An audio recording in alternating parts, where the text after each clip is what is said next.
বারাসাতে অপরাধ করে পূর্ব মেদিনীপুরের জেলা সদর তমলুকে গা ঢাকা দিয়েছিলেন উত্তরপ্রদেশের এক বাসিন্দা। বুধবার গোপন সূত্রে খবর পেয়ে 9mm পিস্তল সহ এক ব্যক্তিকে গ্রেপ্তার করল তমলুক থানার পুলিশ। ধৃত মোজাহিদ আনোয়ার পেশায় কাপড়ের ব্যবসায়ী। 1.5 বছর ধরে তমলুকের পদুম বসানে একটি বাড়িতে ভাড়ায় থাকতেন তিনি। ধৃতকে আজকে তমলুক আদালতে তুলে নিজেদের হেফাজতে নিতে চায় পুলিশ।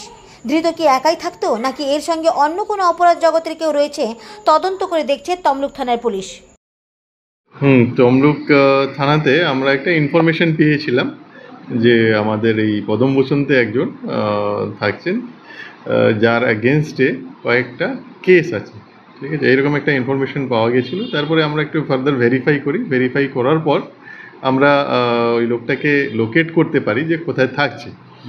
তারপরে ফার্দার আমরা রেড করে ওকে অ্যারেস্ট করার পর ওর কাছ থেকে একটা 9mm পিস্তল এবং 6টা লাইভ রাউন্ড পাওয়া গেছে, সেটা আমরা সিজ করার পর ওনাকে অ্যারেস্ট করা হয়েছে।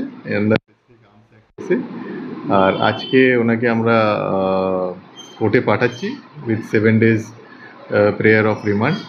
তো দেখি কোর্ট কি অর্ডার দেয়। তো আফটার দ্যাট আমাদের